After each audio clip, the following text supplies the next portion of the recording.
everyone. Why have I quit my job? Why have I, bought a van? And why am I going to drive around the country? Well, I'm passionate about the idea that you need to be heard. And I want to stitch these stories together across the states. We're going to find the commonalities. And it's going to be really an amazing experience. And I look forward to you joining me on the jar.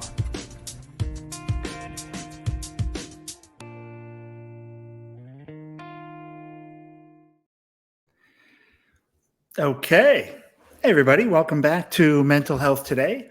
It's your host, Ken, and it's a beautiful day outside here. I just rolled into Memphis, Tennessee.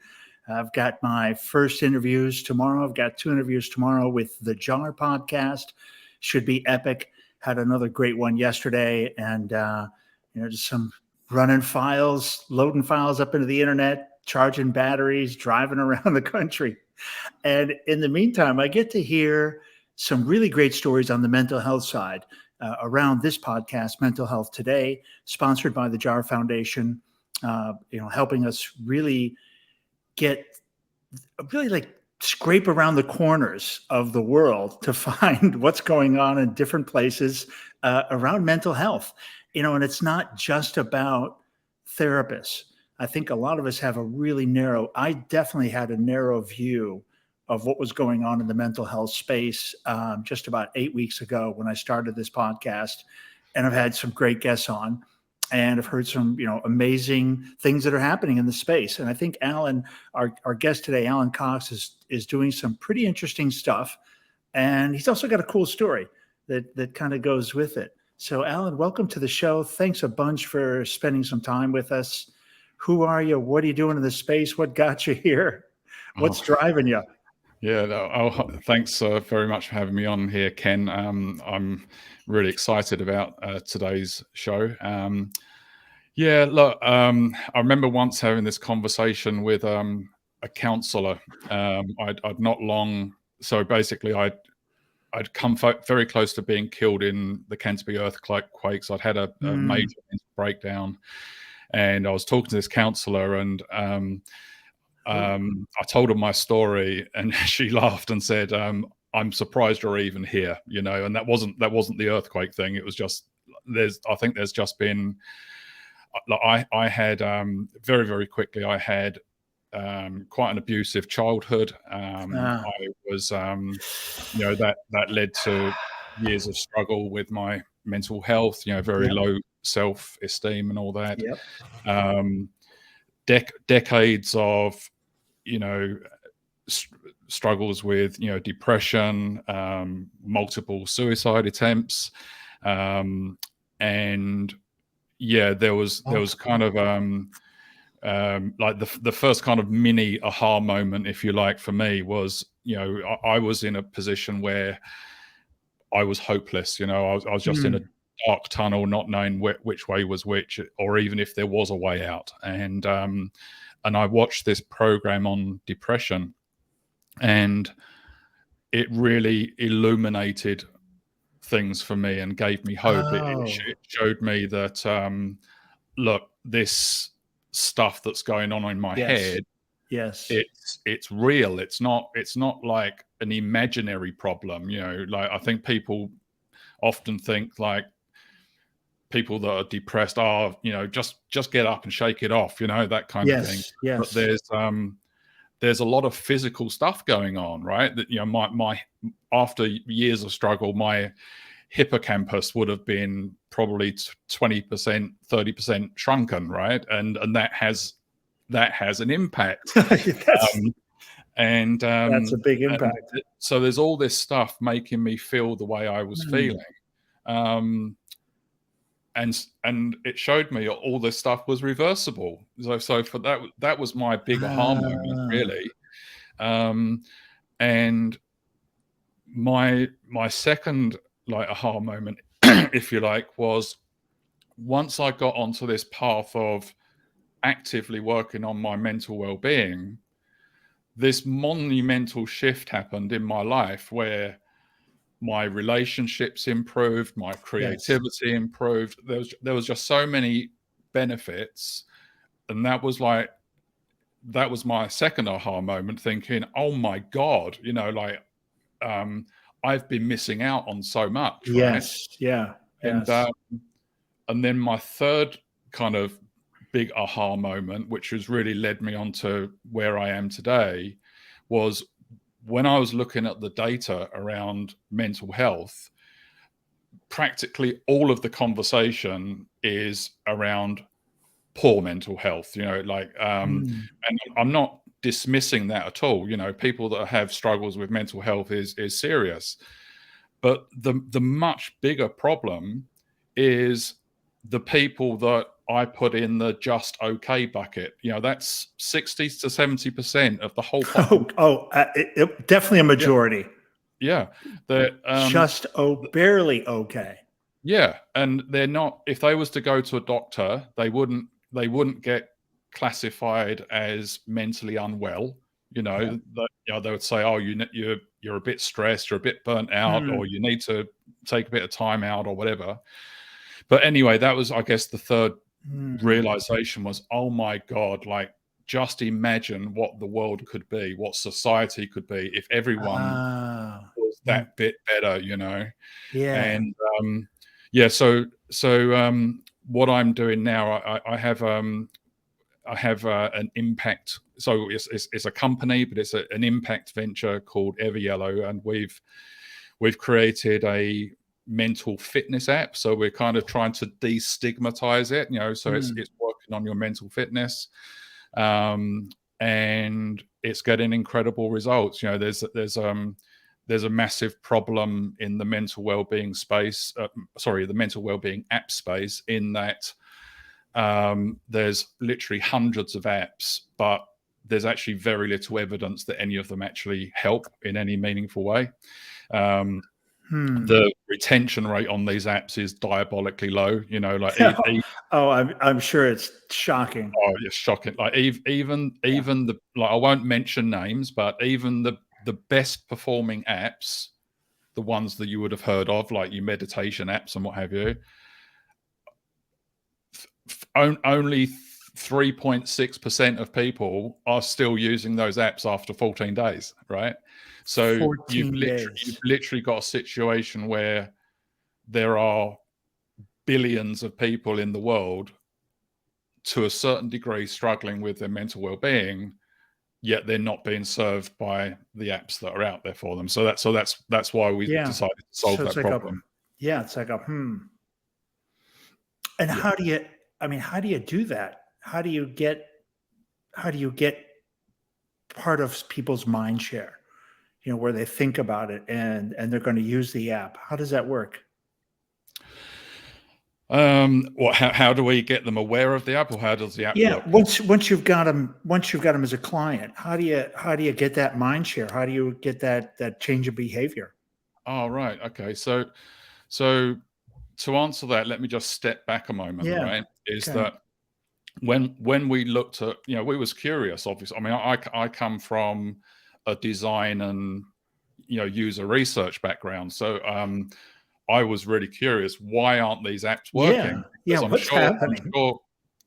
I'm sure they had good intent when they was designed. And a lot of them have, um, very well respected psychologists behind them, that kind of Yes. thing. And we found basically three things. We found that people, one of the reasons was people basically found them mundane and tedious. They just, if like, you're not going to listen to a radio station that you don't like, right? Yes. And the same's with an app. If you're if you want to spend time with an app, it's got to be something that you enjoy spending time with. Yes. It's Yeah. really, really simple. It's basic. The second thing is people basically found it very challenging to do some of the things that the apps are asking them to do. Huh.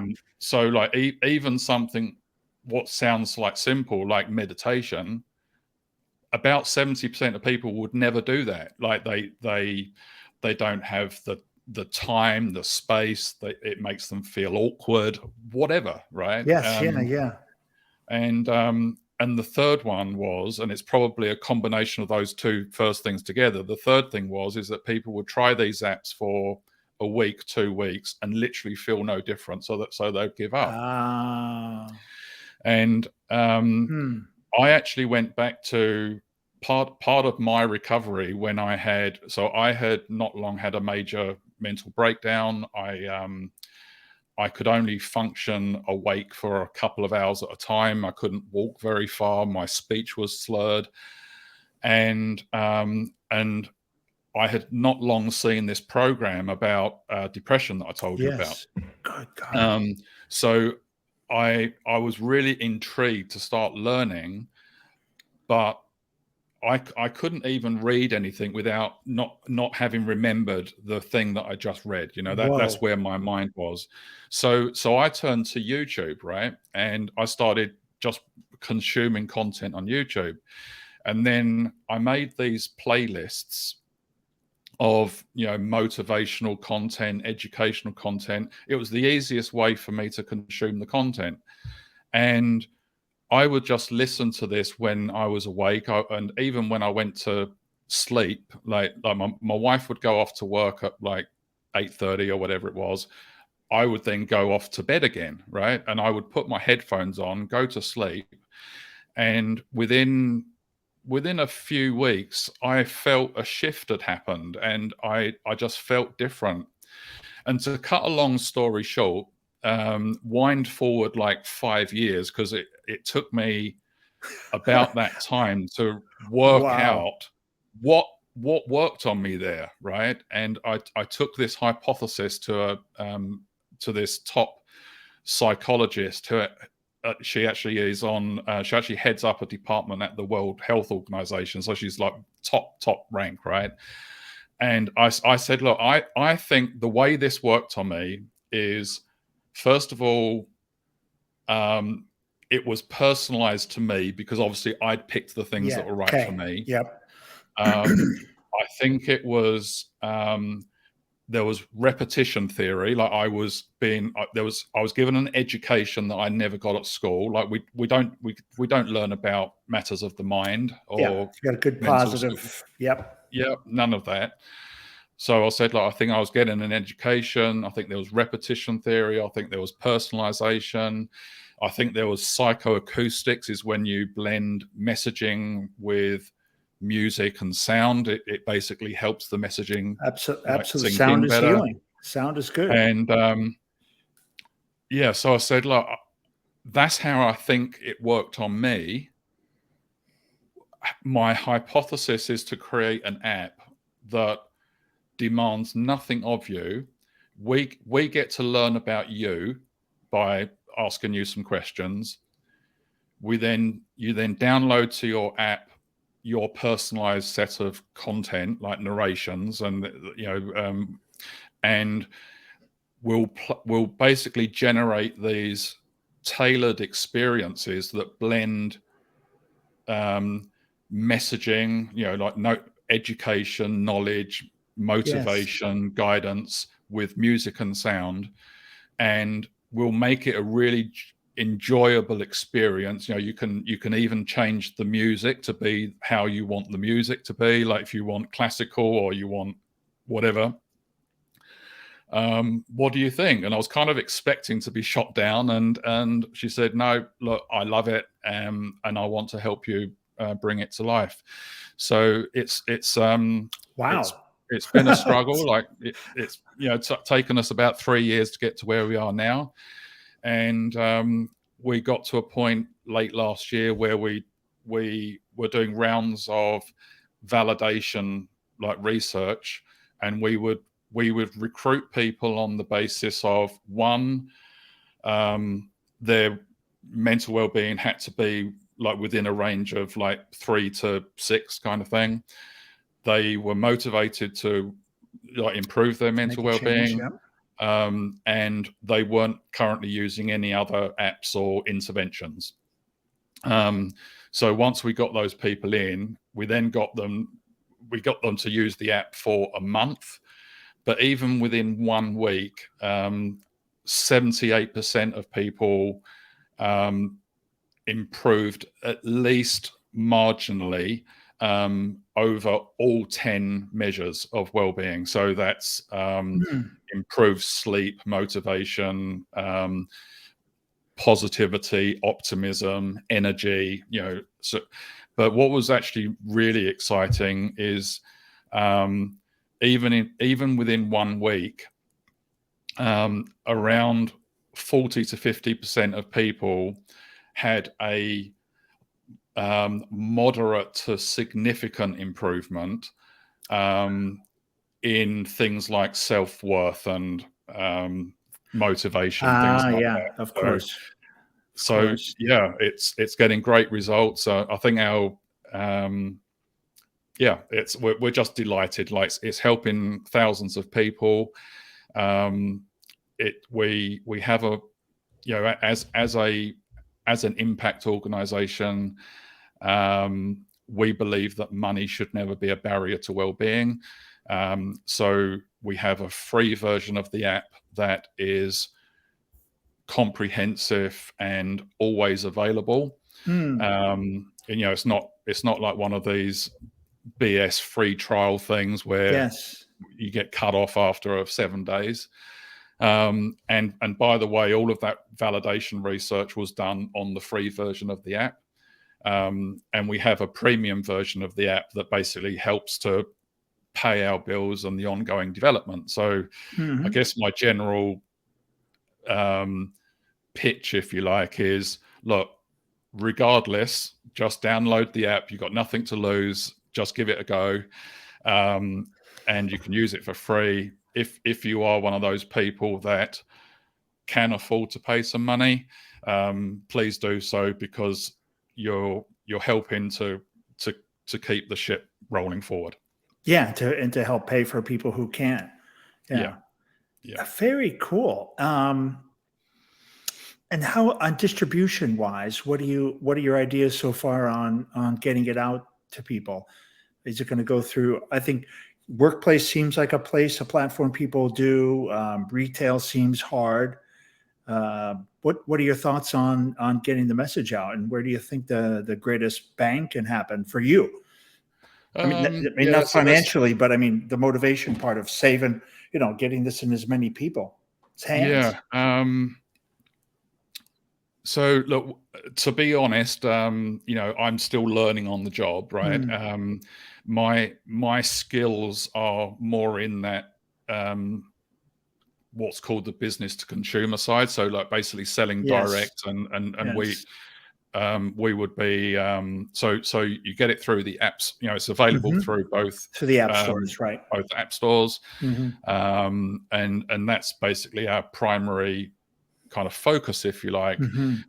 We do see that in terms of amplification, going partnering with companies so that they can provide it to their employees, partnering with organizations that want to promote this to their people, then like, for example, if you're say a federation of farmers or something like that, just by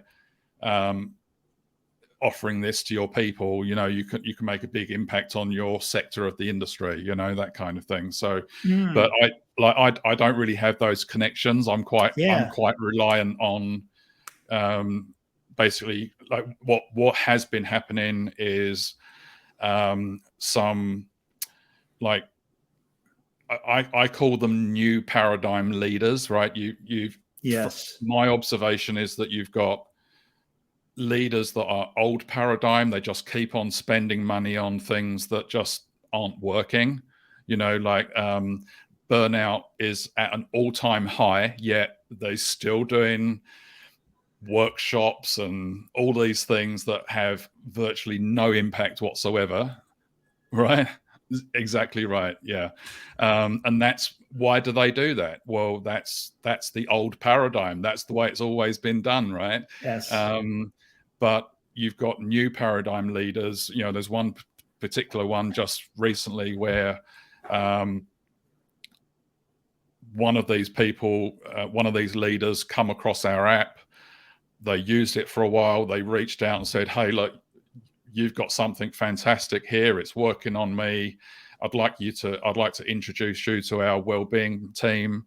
And, you know, it's taken a month or so, but we're now in there. So, I think when I say we, it is literally me.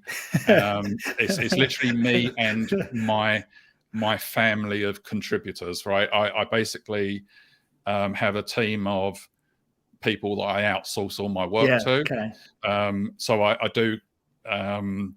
do see them as the EverYellow family, and I include them when I talk about we. You know, this isn't. It's not just me that's created this. It's the creation of some, you know, a group, a band of talented people. Yeah, of course, of course. Yeah. Until we've got a bigger team, I am reliant on those new paradigm leaders to give it a try, see what it does for them, and think, hey, look, you know, this is kind of one of the ways I convey this, right? Is I'll say two things.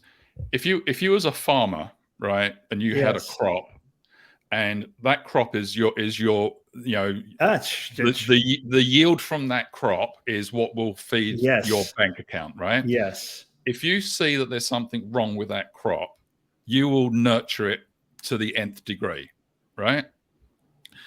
Now, that kind of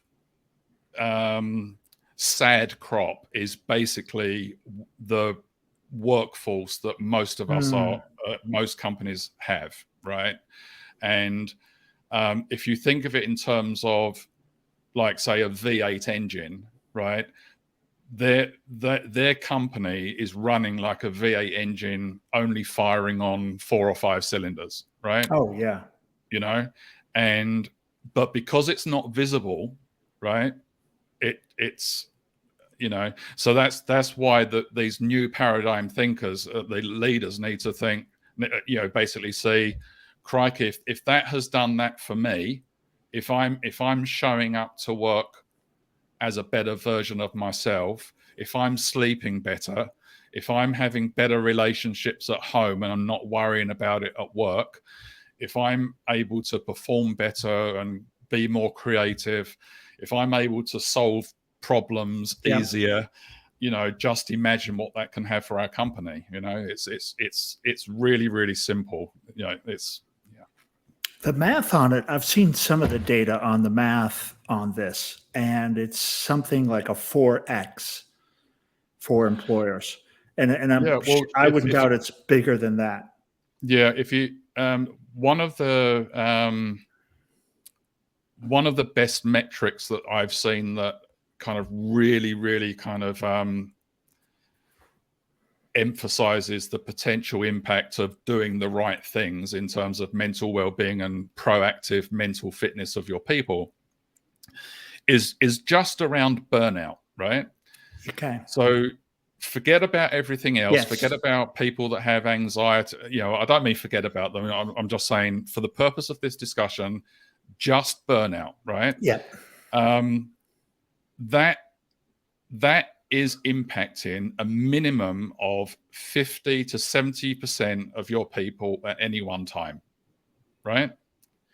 And the cost of that at the best end is $2,000 for every $10,000 in salary, right?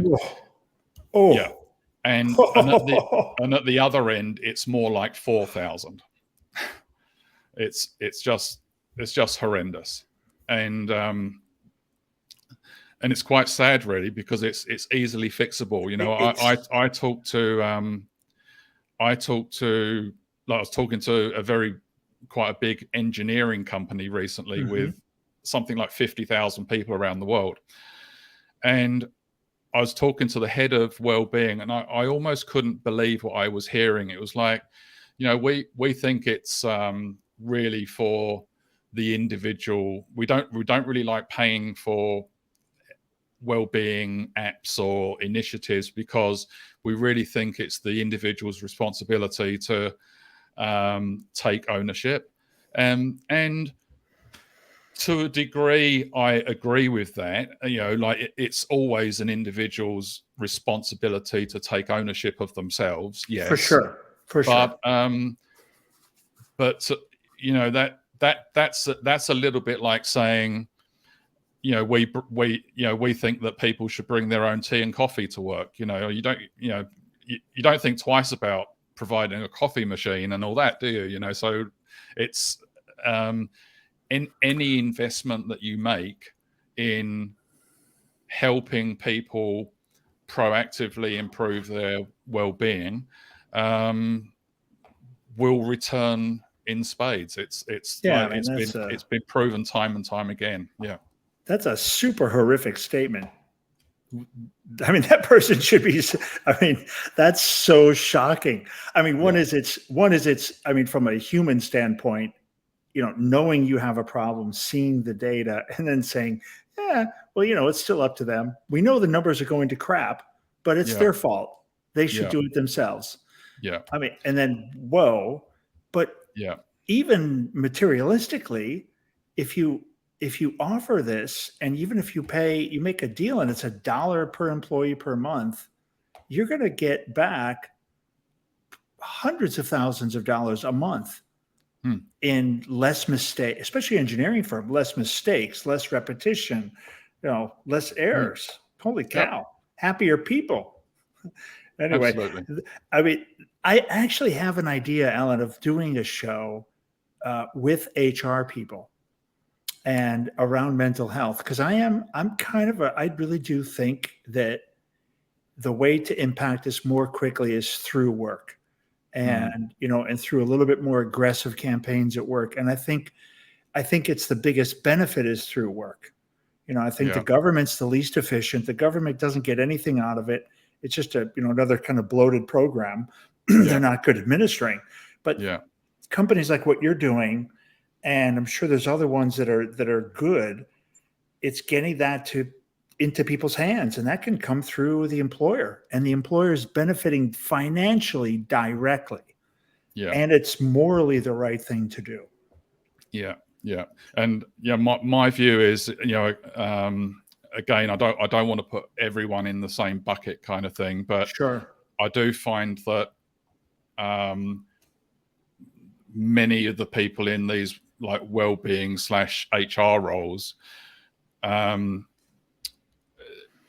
they're also very much old paradigm, and doing something different, you basically provide EAP services, you do training, and I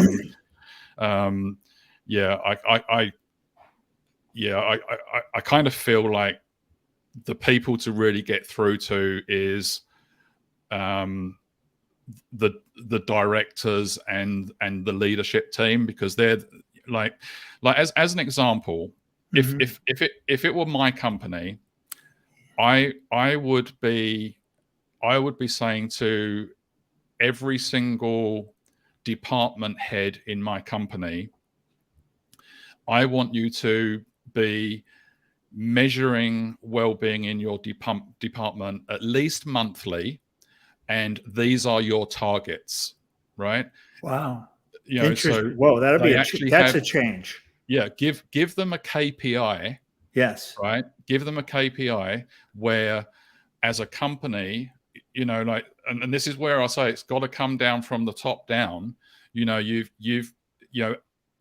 I was on a board of a company that I'm responsible for their success, I would be saying, okay, well, I need to, as well as my monthly financial statements, I want a monthly statement on the well-being of my people, of our people, by department, and we want to be setting targets that we're moving towards, and then everything flows down, right? If let's just say you're head of engineering or head of sales, right, and that the average well-being of your people is, say, 5.5 out of 10, and you've been told to get to 6.5 out of 10 within 12 months, right?